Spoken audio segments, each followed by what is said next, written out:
get by. It resides between my eyes. Walked through the fire, came out better on the other side. See, life's like a beach if you find the sand. And right now, I feel like 100 grand. You are listening to Inspired Insider with your host, Dr. Jeremy Wise.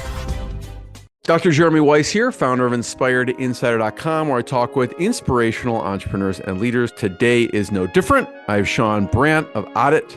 You can check him out at audit.co.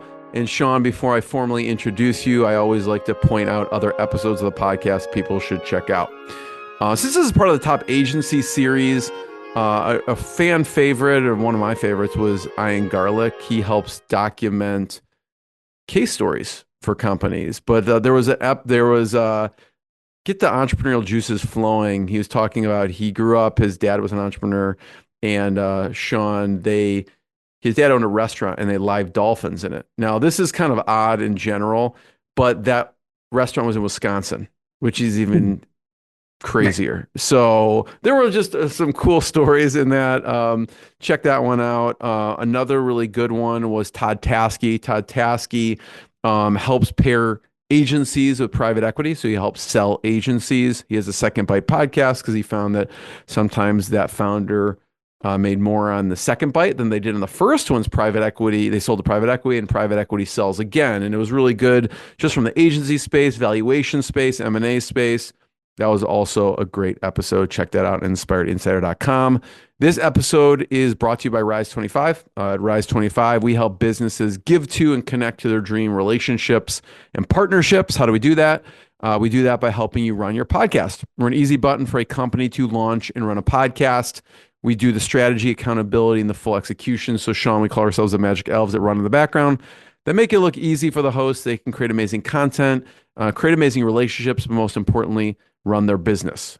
For me, the number one thing in my life is relationships. I'm always looking at ways to give to my best relationships, and I have found no better way over the past decade to profile the people and companies I most admire and share with the world with what they're working on. So if you've thought about podcasting, you should. If you have questions, go to rise25.com or email us at support@rise25.com. I am excited to introduce Shaun Brandt. He's the co-founder of Audit. They've helped 10,000 plus brands cost effectively optimize their websites for conversion through user experience design. And I had to kind of fact check. Is that right? 10,000 brands? That's a lot of brands. It's amazing what their company has done. They've worked with companies such as CrossNet, Wandering Bear Coffee, Corksicle, Caraway, and Huel, and many more. Huel's a fan favorite of me personally. So, Shaun, thanks for joining me. Yeah, thanks for having me, man. I'm excited. Excited to go through this. Just and there is a video version, so if you're listening to audio, you can check it out. I'm going to pull up their website as we're talking, but just talk a little bit about Audit and what you do. Yeah, absolutely. So my past life was running a fairly large design development, product design agency, really focused on what most digital agencies are focused on. How are we getting bigger contracts and tackling bigger tools and designing bigger things? Really got exhausted of that. The whole premise of it, the sales process, it really became, when you start out in an agency, most of them are started by the founders. They're running every department, right? Sales, everything from invoicing to the actual work. And started that way, 4 of us, and kind of scaled it up to over 100 people. We had offices in multiple countries, and really hit our target of where we wanted the agency to grow to, and really just started to get out of the actual work and more it was just babysitting. You're babysitting CEOs and making sure that they agree with what you're pitching. And it was just a lot of work that I didn't intend to ever do, and kind of got bored of it. So we sold that, and while we were in the process of kind of just getting out of that, we were asked to advise on a performance marketing agency. And one of the things that we saw when we were advising there was all of these different brands in the e-com space that they had as clients. They were pushing all this traffic to their websites, hundreds of thousands of dollars a month. And I had never been in that space. Like we were designing, sites like Expedia. I was not dealing with paid marketing. And so, I knew what it was, but I had no real context of how it was being put into their budgets and how they were utilizing it and where that was kind of fitting into everything. And when I was talking with our team that this company we were advising on, I was like, okay, they're spending 500K on these ads to drive to this page or this page. What are they spending on the page? And the answer was usually almost nothing. And as a product designer, that was just so odd to me. It was kind of like Twilight Zone. I was like, I don't understand how a company with this much success can spend that much money on click 1 of 10 and then $0 or way smaller amount on clicks 9 through 10, or sorry, 2 through 10. And that the math just didn't make sense to me. And so we started doing what is now Audit. We just sent them a Loom video or a quick document saying, here's the red marks, everything that's wrong with the page that you're sending traffic to, everything that's wrong with your website that we could just fix with UX. I don't need to see the data. These are just things that we've learned in 15 years of doing this across, much larger sites and platforms. Here's the barriers you're setting up for the customer that'll get you more sales if you just fix them. And we did that for free. We were just doing that as part of their kind of retainer with the agency. And all of their numbers started pointing up. So their cost of acquisition, all their ad numbers were going in the other direction. And so we were kind of like, okay, well, maybe there's something here. Maybe we've got something. And so knowing that we were tired of that last agency and how that functioned, we kind of said, all right, we are not doing anything that a normal agency does. We're not doing client calls. We're not doing feedback loops. And we don't want your opinion. So Audit is completely one directional. You hire us because you trust us. And if you don't trust us, then don't hire us. It's really simple. And that one-way communication of just send us your website, pick which pages you want us to audit. We're going to send you back a red marked version of the site, as well as completely redesigned version, taking all of those things into account. And then as well, a report describing everything. It really just hit a note with a lot of brands that were just like us, kind of tired of that traditional agency model where everything is bloated in a way where it starts to feel like it kind of starts to feel like your relationship with your lawyer or your accountant, where it's just like, I feel like they want a call just to charge me. And generally with agencies, that's exactly what's happening, right? There's nothing confusing or complex about a lot of the work that's being done in an agency. The calls are a reason to charge you for 3 people's time. At least that was the reason with our agency, right? A lot of the time it was, yeah, we should probably have a call to clarify that. It was mostly just another reason to bill, get hourly up, get retainers up. And honestly, it's not like a ethics thing. I loved getting that stream of money in, but more just on a personal note, they were pointless conversations. It's just wasting your time in the day.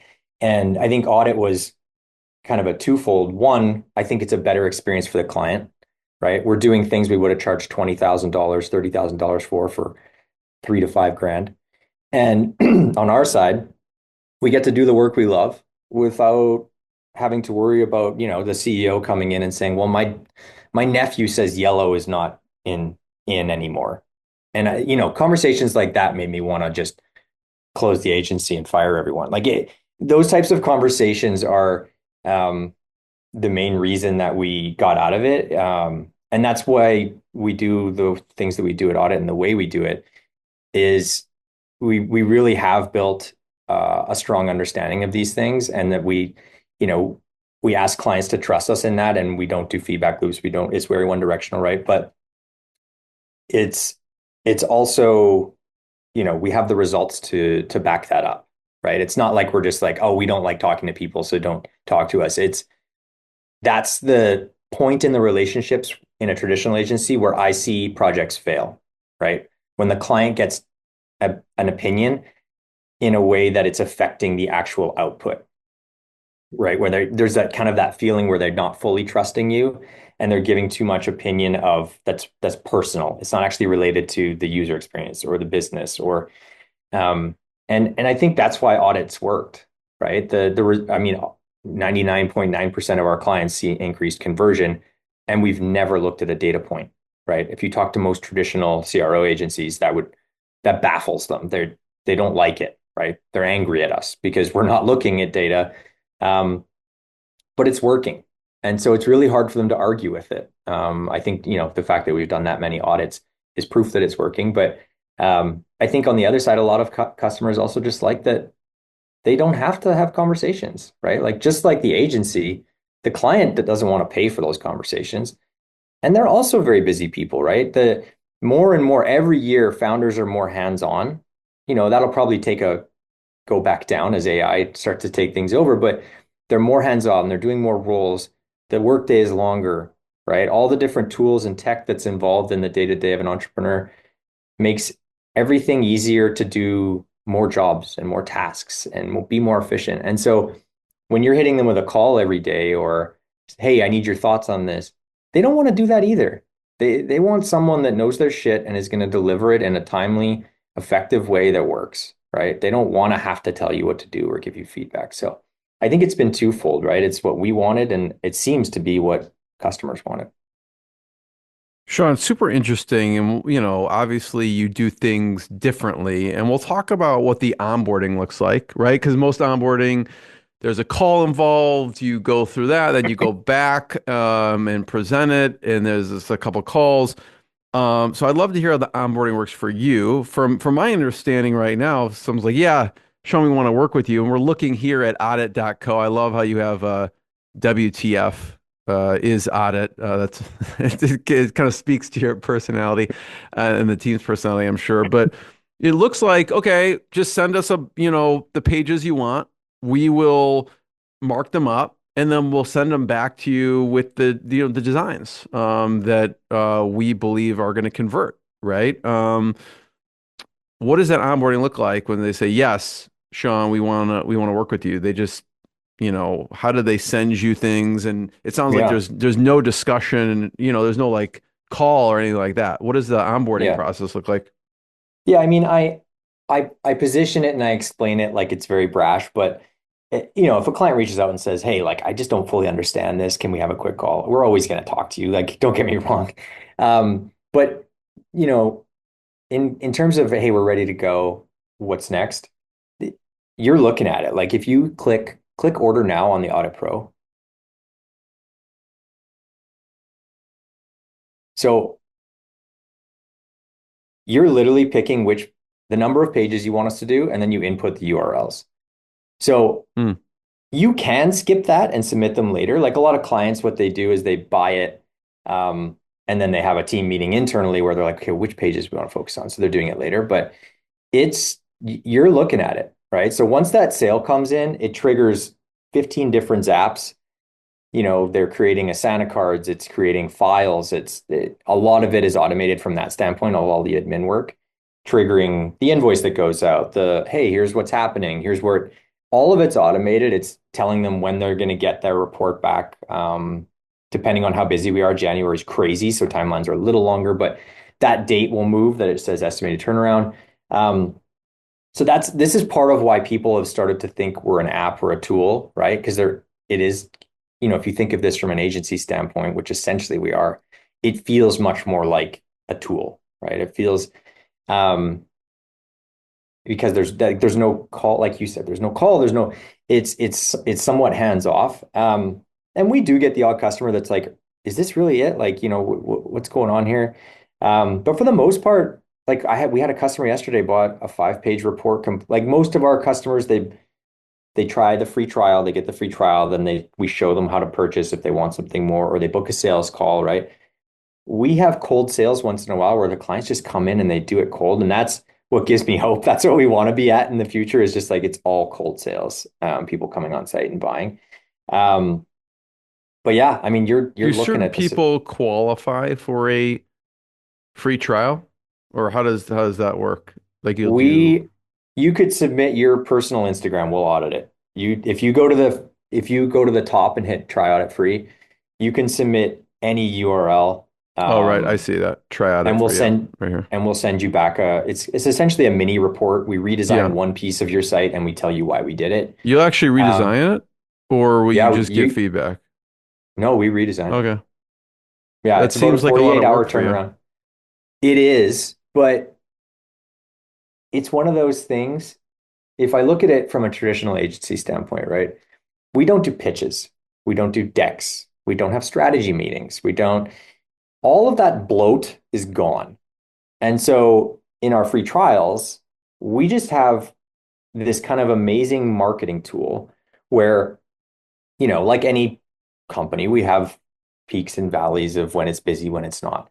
I'm not going to fire people when we have a 2 week lull. So we always, sometimes we're over capacity and we extend timelines. Sometimes we have a bit of a surplus of designers. All that free trials is for us is it's a big training tool. So every time we hire a designer, they spend 3 months only doing free trials before they're allowed to touch anything else, right? That's part of their training program. So we always have fresh things for new designers and junior designers to be trying. The other thing is that our senior designers are short on work.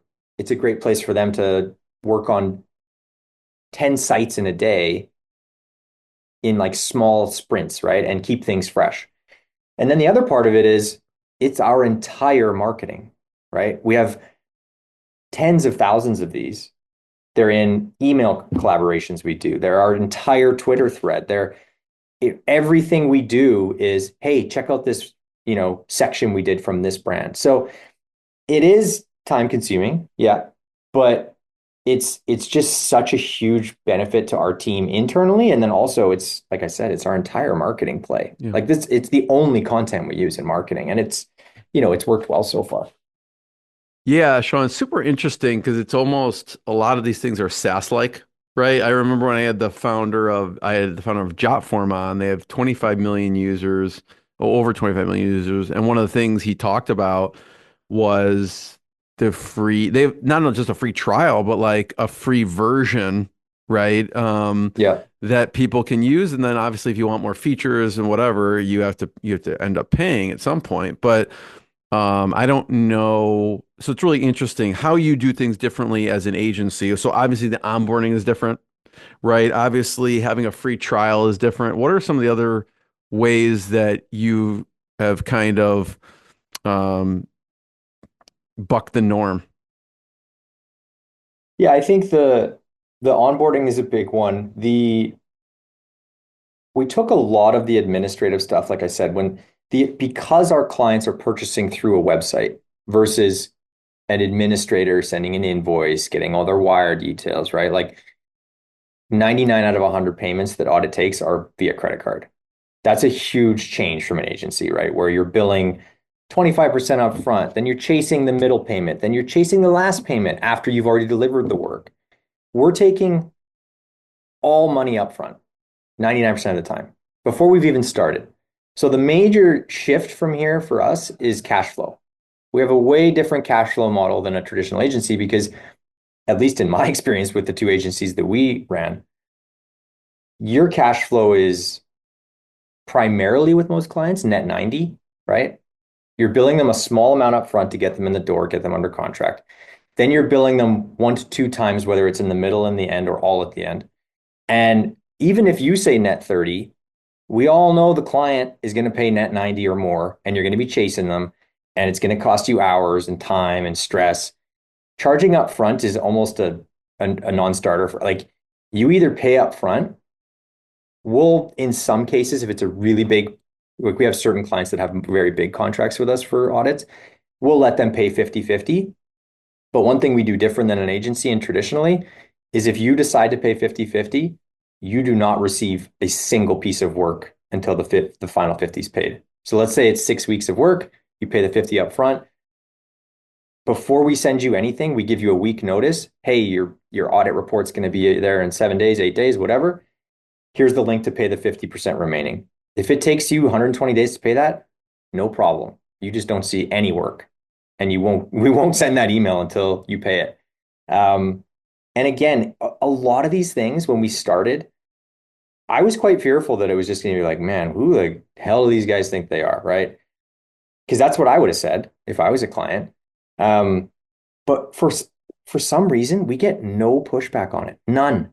3 years, we've had maybe one customer who wasn't a customer, just like a lead, who was like, this doesn't make any sense to me. I don't agree with this. One out of like tens of thousands. Everyone else was like, huh, interesting. This makes sense. It's crazy to me because I thought it was going to be like half the people that were interested would be like, no, fuck this. But it's not. It's almost like it's what customers wanted, or at least our customers wanted. They wanted that. It's almost like this commanding, you hear how I talk. Like we're very straightforward. We're very frank, and we're very upfront, right? There's nothing hidden. There's nothing like we're not doing the calls, we're not doing the feedback loops, we're not bullshitting, but we also don't charge you for it. What's interesting, Shaun, is what I find about this process is it makes it easy for people to do business with you. Obviously, you want to try it, go ahead. There's actually a free trial. You can go do it. And if you like it, even obviously we're here on the free trial website, but like you can look and see um you have a page of check out the reports, right? So if people want to go, well, what do the reports look like? You can kind of see the before and after. I'm curious, from the free trial, the free version, you get something. Was this a hard decision to do? Because like you are like, does take time. Like this is an automated software, right? I mean, something comes in, it's your team, and I'm curious if it evolved over time. Like, did you go, well, maybe in your mind or even on the site, go, we'll just mark it up and that will be the free trial. And then you change it to mark it up and give them a design. Because I could see people that being valuable if you just mark it up. But you're kind of going a step further here. How has this free trial evolved? It from day one till now, if you looked at it's evolved aesthetically, like our brand has evolved. But the actual free trial is almost identical, like word for word, asset for asset. It was And the same. Yeah. the reason is we've changed it multiple times. We launched an entire digital version where they get their free trial as a link and they can review the designs, and we're upselling and like way more of a sales pitch. And what I realized is the best part about the free trial is it felt so it was just felt it, and it currently does. It's so pure of, hey, this is going to help you. You're welcome. We don't hound them for a sales call after. We don't push them into a product. It's just like, and it's kind of like you said at the start, right? Your business is built on relationships. It's the same as mine. If I'm helping people, it's amazing how much that builds into sales, right? And because we just say, hey, here's a free design, you literally had to do nothing. I didn't ask for your credit card. I didn't ask where you were. Nothing. I don't even know your name, right? So I'm just emailing you a free piece That's of design, hilarious. Yeah. a free piece of design, like we get all the time. I get whatever, John at NYU. Like I can't imagine how many students use this free trial to just use it as work in their own education. I don't really care, right? Like the work is out there, and like I said, every time we do one, it's educating my team. They're getting to flex their design, and creative muscles a little bit, and we're using it for marketing. So I really don't care if people come in and abuse it. We block every email address from doing too. So that's, a way to help with that. But it's because they're just getting the output, they're getting it explained really simply. And because it's a PDF, that's one of the key things that has found us success is keeping it really simple. That PDF that explains everything is so shareable across an organization. It's, that was our solution and our response to, okay, well, how do we pitch this, right? There's no calls, there's no feedback loops. We don't know a single person on the team, what they want, whatever. How do we pitch it? So the report was the pitch, right? Usually what happens in a pitch is we spend 3 months working on a design or a website, then we show them V1. Then whoever's on that call gives feedback. And then after that call, they go and they explain to their team what we said about the feedback. And then that feedback slowly gets diluted across this team. And we end up getting a bunch of feedback from the back row that just is totally irrelevant. With the report, everyone who gets to see the work only ever sees the report. So everyone on the team, whether it's the CEO, the admin, the janitor, I don't give a shit, they all have the exact same pitch, the exact same context of here's the change that was made and here's why it was made. That's the biggest thing that most agencies don't do is they just pitch their work like, isn't this beautiful? Don't you love this? Isn't this pretty?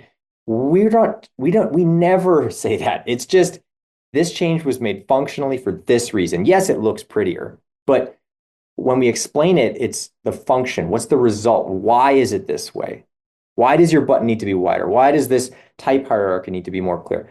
We explain exactly why. So it becomes very hard for customers to give us negative feedback because some of 99% of those recommendations, they're so common sense. It's like they would feel stupid saying, well, I don't agree with this because it's such common sense stuff in the way we explain it. And I think that's probably the biggest audit superpower and why customers don't push back much is because it all just makes sense, right? The way we explain it and the way that it's laid out, it becomes really hard for their team to get confused or have different feedback from each other because they're all seeing the same thing and they're all understanding it the same. And the reports are very educational, right? At the end of the day, if they actually digest the report the way we intend them to, they should never hire us again because we explain exactly why we're doing everything. They shouldn't need to hire us again unless they really just need a design team. But from a conversion standpoint and understanding user experience, the goal is to educate in those reports so that their team can do it moving forward and we don't need to. We'll get into that because I know we were chatting about, you were saying before we hit record on identifying simple roadblocks. And we'll talk about that and we'll maybe go through some of these examples on here. But I do want to talk about the flow for a second and hear about, because I know you think as a company, well, there's some expansion of services, right? And so I can see someone comes in, they're like, oh, this sounds great. They can get the free trial. They could get something. They get the value. They're like, okay, this is awesome. Let me do more pages, right? And let me do more parts of the site. And so they can do more parts of the site, right? So what other services are you going to release? And maybe some that you have thought of, but you're like, that's not us and we're not going to release. Yeah. We got pressured for 3 years to do development. We actually have more experience in development than this, but development, like when I say development, it's basically we're making all these design recommendations.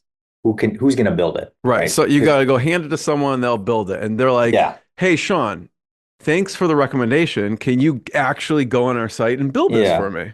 Yeah. And we knew for 3 years we were leaving a ton of money on the table. The billings are higher. It's not even in my like skill set, right? So technically for me, it's kind of hands off if we find the right people. But I knew from experience from a decade of doing it that that's where the nightmares start, right? It's super easy for me to be like, oh man, wouldn't this look great? Wouldn't this work great? Here's the beautiful visual. The second that someone tries to build it and fails is where the design all of a sudden starts to suck in the customer's mind, right? Also, and so, the workflow, right? Okay, we need logins, we need to communicate. It changes the everything. logistical things you need changes. It changes everything. So we pushed back on it for a long time because, I think we treated this very much like a lifestyle business when we started. It was 3 of us. We started during COVID and we were like, we got something here. Rented a house in Mexico, lived there for a year, and we just kind of hung out and enjoyed the beach. And when a sale came in, we did it, right? We sold one in our first 3 months. And as it scaled, we got more and more questions about development, more and more, and we just didn't want to do it. It was just more management. We knew the money was there, the profit was there, but lifestyle-wise didn't make sense. Now we've grown to a point where the question's getting kind of annoying. And so we did launch a development department. It's separate from here. You can't even find it on our site.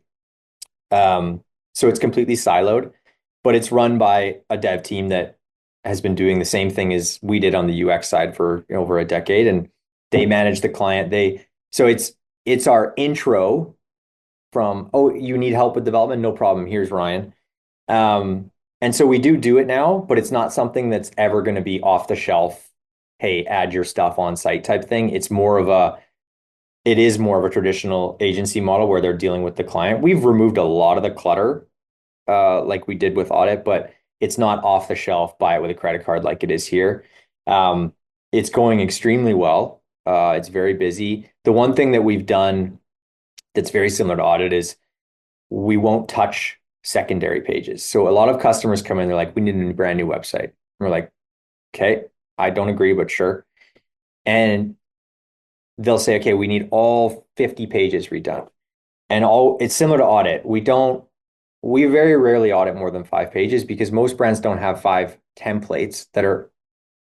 more than five templates that are important, right? Most of them have two. It's 80/20, right? I mean, if you look at a site, it's like the 20% of pages on that site is producing 80% of the results. So do you really want Yeah. to modify the other 80% of it's not making a difference? Is that kind of Yeah. mentality? That, and similar to how we talk about kind of bucking that agency trend of just upsell, upsell, upsell, sell, sell, sell. It'd be very easy for me to say, okay, we did your 3 primary pages for 1750 a page in an audit. Let me do your about page for 500 and your blog template for 700 and all this shit. And that's what we would have done in the agency, right? Let's find every page in that sitemap and design it. But what we tell customers is, well, look, we've redesigned your 3 primary templates, 98% of your traffic. Go take the CSS or whoever you're working with and apply it to those pages because one, they're useless from a conversion standpoint. They're basically SEO content. So they don't matter. And I'm not going to bill you and try and convince you that they do matter. So take everything we've given you and just apply it to them yourselves. And we do the same thing with development. We do the primary pages. It's a per price page. I don't care what the page is. It's just like this. If you submit for an Audit Pro and the page is 1 section long, same price. If it's 25 sections long, same price. And it's the same with development. It's a per page price. Certain scenarios will get screwed over on it and certain ones will win, but in the end, over 10,000, it's always come out pretty even. And the key there is just simplifying, again, that process for the customer where they're so used to seeing these crazy quotes. Like we haven't sent an actual scope of work in the history of audit. Like it's an email being like, okay, here's what you're getting. Here's the price. Here's the link. And I think that's part of what we're trying to still keep in with the development side is that simplicity and straightforwardness that helps us keep costs down for them. Yeah, I mean, listen, when someone's ordering something, I mean, you do have, even though, if you're going to, if someone's going to order, there is page, kind of pretty comprehensive page explaining exactly what they get and everything like that. So everything's kind of on here for them. I know we talked about identifying simple roadblocks, right? Can we talk about some of those? What are some of the common mistakes? What are some of those roadblocks you find that sites are making on their pages? Yeah. I think a lot of brands, what they miss out on is just a very common sense approach to marketing or to sales. And I always reference retail. And I'll come back to that. But the main thing that we kind of learn from running a larger agency, when I say larger, it doesn't necessarily mean like this big agency, but larger client projects and dealing with larger platforms, right? Like some cases we would spend 6 to 12 months designing one flow. Like it had 400 steps, right? Like think a massive booking platform with 600 different scenarios and paths, right? Like a whole year of designing that and finding how can we optimize it. And all you're doing in that process, whether it's that big of a flow or adding white socks to cart and checkout, both have the exact same issues. Is it clear? Do they understand what they're doing at this stage and the next stage? And are you being clear or are you being clever? Right? A lot of brands get into that pitfall of like, one, they think they're personally funny and they inject that into it. But two, they want their brand to be funny. And there's nothing wrong with that at all. But when you're trying to convert someone or trying to convince them or explain to them what you do, what you're selling, what's good about it, it's just not the place for it. And time after time, clarity wins when it comes to actually like getting someone through a flow. And so one of the biggest things that we're always fixing is just like, instead of telling them something clever or a marketing tag you'd have on a billboard, for instance. Let's just tell them what the hell this is and what makes it great. And that doesn't need a copywriter. That I really just need the founder to explain to me what makes it great, and then you just verbatim write that. That's what works. And so copywriting is one of the biggest things that's completely unrelated to the actual design and UX that we see.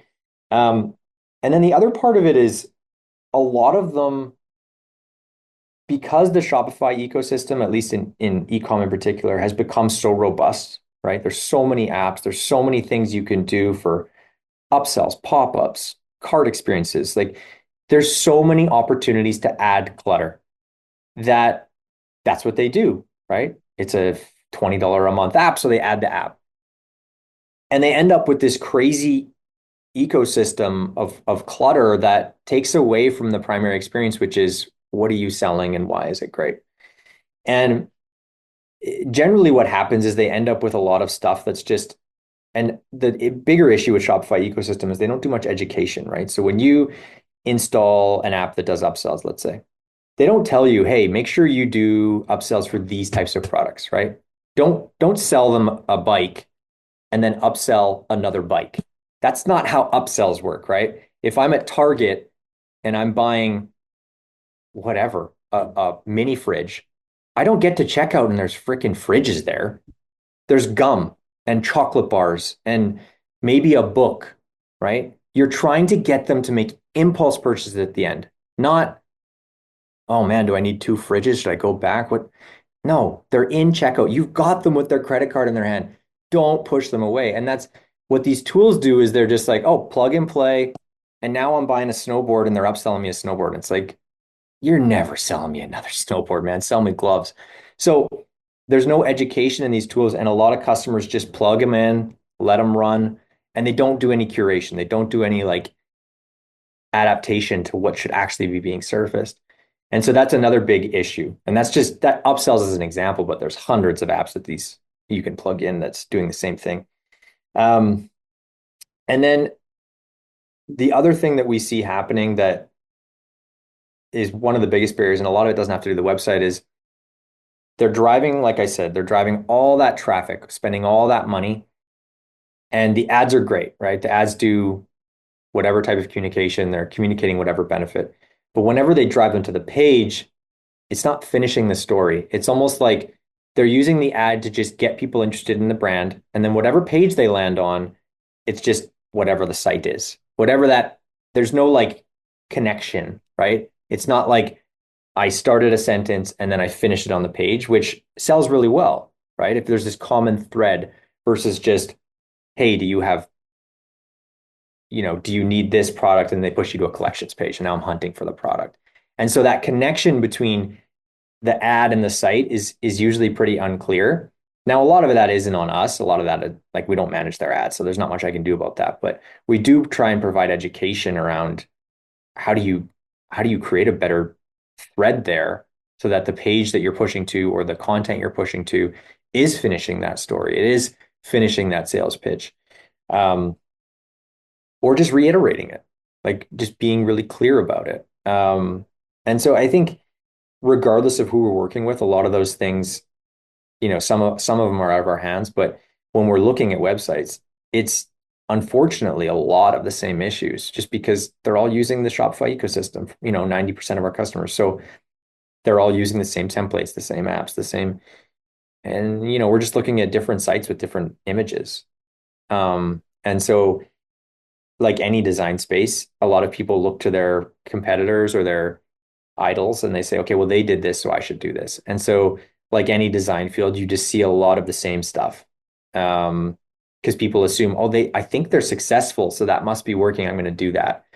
And that's really just not the case at all. I gave you that example site that is a good example of this, but like very successful brand, whether let's say brands like Yeti or these aspirational brands where people can launch a drinkware company through an Amazon reseller and try and build a brand. And they look and like, I want to be like Yeti. And so they look to the Yeti site and they say, okay, well, they do this, so it must work. They're huge. What they don't account for is that, brands like Nike and Supreme and Yeti, they could launch a 404 page and their customers will find the freaking product and they will buy it. They have so much lower barrier to entry for customers to go in, and there's just so much trust in their brand. They don't need to follow all the stuff that we recommend because they've earned it. They've earned the right to not do the norm. Most brands have not. 99.9% of Shopify brands, you have not earned the right to do whatever the hell you want. You've earned the right to use a template and make things really clear. That's it. And I think that's probably the biggest thing that we see when brands come to us and when we say no, is they say, we really love this site and it's a huge brand. And they say, we want that. And I'm like, yeah, we can do that. That's easy. But your sales are going to tank because you're not that brand. You can't communicate less. You can't have this beautiful minimalist site that shows nothing and doesn't show pricing and is the size selector is a nightmare. And yeah, Zara can do that. Zara can do that because they have such a global brand. You cannot do that because you don't. And I think that's a huge pitfall that a lot of brands fall into is they look to big brands and say they're making money or they're successful. That this must be the right way to do it. And unfortunately, that's just not right. Shaun, I know we have a few minutes left. One of my favorite parts of your page is the at the top. I'll share my screen for a second, is the audit reports. And people can get a feel for kind of what it looks like, but also kind of what you and the team have seen are identifying those simple roadblocks. And we're right here in the middle of the page here, right? You can see Royal Caribbean, you can see Chomps, you can see Surreal. So we'll maybe choose a few and just go through kind of what you see here. But I do have a quick question very quickly. Do you have agencies use you? I don't know, maybe as a white label or not white label, because I could see people who work with CPG companies, maybe they run ads and they basically like, hey, we want, to get this designed, and they go to your site on behalf of the client. Do you have that use case, or are usually brands going directly to you? We do. We have quite a few partnerships with agencies in different spaces and in different purposes. So we have quite a few VC firms that use us as a part of their acquisition process. So they'll acquire a brand. Let's say they have 50, 60 brands in their portfolio. Every time they acquire one, getting an audit is part of their process. That's white labeled, and they just inject it in as part of their recommendations when they onboard them. We have agencies that buy mini audits. So we charge them for 3 or 4 free trial sections.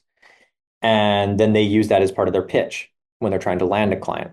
We have agencies that, just like you said, they're running their ads and they want to increase conversion and they want to increase CAC and all the metrics that are important to them and likely drive their retainer higher if they're up. And they'll white label a report and give it to the client and help the client implement it. So yeah, quite a few different scenarios. A lot of agencies just buy them for their clients, almost like as part of their retainer, and it's totally open that it's audit. And then the other half, we charge a small fee to create a white labeled version of our reports, and then you can order as many as you want, and we just put it in your template. Yeah, that's cool. I know we probably only have time for one because we have 1 minute here. I don't know which one would be the best one to talk briefly about and what we're seeing. I see Superfood Nutrition, Kevin Hart. We see Fathead. We see, I don't know, Royal Caribbean. Which just do you want to make just kind of point out a few things and the changes that were made? Let's look at that Tromps one. I don't even know if you can stop this. I think you can. Yeah, I got it. Okay. Okay. I just I've been grabbed on the site in a while. it. So this one, Chomps, I mean, I love Chomps, but I think this is a good example of brands that have a little bit of cool factor, right? The packaging, the brand is kind of playful. And so they try and inject that into the UX. And usually that's where things get a little bit mucky. And you can't see here because these are just images, but each one of those Chomps in that carousel in their before version. In the before, you can't, it is clickable. Okay. It's clickable, but That's the issue, right? I wouldn't It know just that. kind of looks Yeah. like a carousel of images. And so the main thing that we're getting across here is, one, make it clear that they're clickable, right? That what we've done is just added a bounding box and added what, would be construed as a button or a call to action. That's not that complex, but when you see it like this, and I've explained that was clickable, it makes a lot more sense. Yeah. The other thing My is, user behavior on the before would not to click that because it doesn't seem like it. no, no, no. Yeah. And then, like we were talking about before, they've injected this long paragraph of, I mean, I'm just reading it quickly. A Who lot of says it's snacks marketing. need to be complicated? Stick to the basics, zero sugar, plenty of protein, and a range of Yeah, chompable flavors. Yeah. like great, not terrible content, but if we were going to keep that, it would be 6 words, zero sugar, whatever. That's it. I don't need the marketing fluff. I'm here to shop. And this section is not the story section. This is where I shop. So if we were to keep that, it'd be 1 line max, probably 10 words max. The other thing that we do is you never want to give them an action to take before you've given them a reason to take it, right? So in this case, they give the headline, they explain what they do, but I haven't actually seen the products yet. And so the shop all being up at the top is really weird to me. It's also in the least accessible location, right? So like if I'm holding my phone, I mean, unless I'm an alien, my thumbs are at the bottom. So every action on every website, if you have a section of the same content, right? When I say section, it's the same theme, right? So it's a about us or whatever. It's a section of content. The action is always at the bottom because that's where it's most accessible. If you did nothing else in this design but move the button to the bottom, those clicks will go up. Even if it's accidental clicks, it'll go up because it's where their thumbs are. They're not reaching. And it sounds stupid and lazy, but that's what happens, right? People don't click it because it's not as accessible. And then the third thing that we do, fourth thing maybe, is we use the action as a communication tool. So they said shop all. We're saying, okay, well, you can only see 3 flavors here. Maybe they didn't swipe. Maybe they have no idea what you do. Let's just use it as a communication tool. Shop all 9 flavors. So now I'm looking at this section saying, oh, I've seen these 3 at Costco. And then you get to that button, you're like, oh, there's 6 more. I didn't know they had 6 more. And now I'm really interested. I want to click. I'm exploring that there's a bigger catalog behind this when I can only see 3. So there's a lot of things happening here for all those little minor changes, but that's kind of the mentality behind those simple tweaks and why we would recommend them. Yeah. I love it. First of all, thank you. Shaun, thanks for sharing your journey, your story. Everyone check out Oddit, ODDIT.co. If you're interested, they do have a free trial. You could just, check it out, send it around to other companies that you think would be interested. And we will see everyone next time. Shaun, thanks so much. Thanks, Jeremy. Appreciate it. What I got, you can't buy. It resides between my eyes. Walked through the fire, came out better on the other side. See, life's like a beach if you find the sailing right now. I'm feeling like 100 grand.